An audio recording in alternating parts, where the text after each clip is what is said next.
Noted Utah surgeon and his team are out of the office today. That's because they're more than 3,000 miles away, working harder than they'll work all year without being paid. These medical professionals have joined a humanitarian effort that focuses on one of the poorest and most dangerous places on Earth.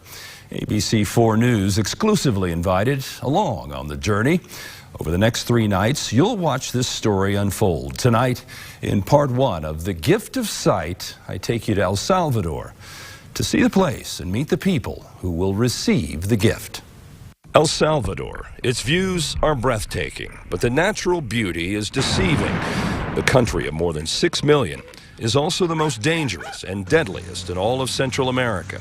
And it is where 1 in 3 Salvadorans earn less than $5.50 per day. In San Salvador, the capital city, the vast majority of people we meet struggle to scratch out a living. But Salvadorans are resilient, and they are survivors. They do what they must to survive because there is no shame in it. 2-room homes double as storefronts, and tortas, or pupusas as they call them, Salvadoran-style sandwiches, are grilled and sold right on the street. Here, a tiny vegetable stand, and behind it, the once opulent National Palace, which housed government offices until the mid-70s, ironically serves as a street vendor's backdrop. It was the decade of the 70s that saw civil war ravage El Salvador, the military-led government versus the leftist guerrillas. Now, it is gang warfare, MS-13 versus the 18th Street Gang. Those who lived through both wars just trying to survive today. But basic necessities such as medical care are simply out of reach for most of these people. That's where people like Dr. Marco Antonio Goins come in. He's a resident physician here at Bloom Children's Hospital in San Salvador. Dr. Goins is an eye surgeon, and in a developing nation where resources are scarce, sort of a homemade wheelchair. He is overwhelmed with casework. Many of his patients are children who've lost their sight. No.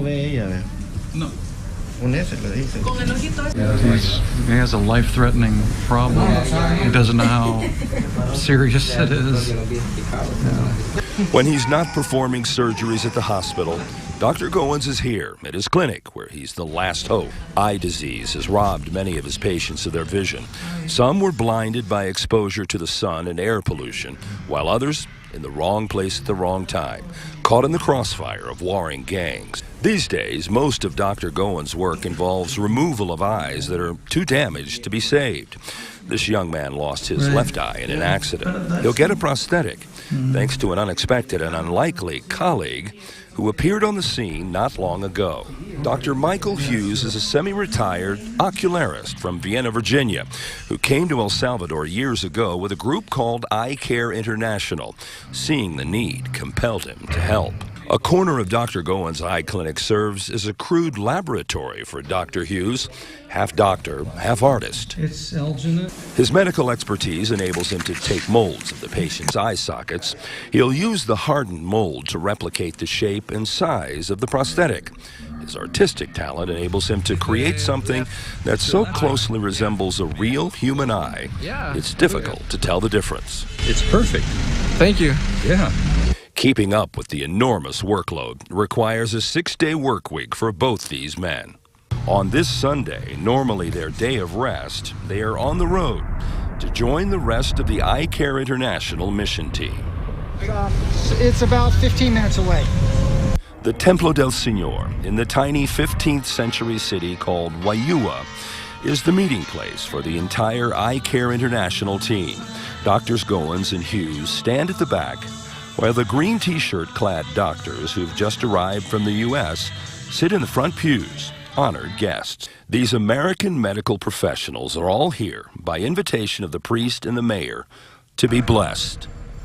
Many of the people of Wayua are here praying for their own miracles, not knowing they're praying for this man, Utah eye surgeon Dr. Albert Ungrich, whose work promises to change the lives of everyone he touches while he's here. So many faces, so many ages, so many people in need there. And this is only part 1. From 90 to 9, there are a few 3-year-olds. We'll meet them tomorrow. tomorrow night in the ABC4 News at 10. Emily, we're going to watch this gymnasium in the middle of this little town called Waiua turn into an enormous eye surgery center, and part of their local hospital is where Dr. Ungerich will do his work. They will come by the hundreds, they will line the streets, and we will watch the work begin. That's tomorrow. And were it not for this volunteer work, these people would not They have would a never chance see a at physician sight. of any kind, let alone eye specialists who can give them the gift of sight. We're going to watch it happen tomorrow. I can't wait. Thank you, You bet. John.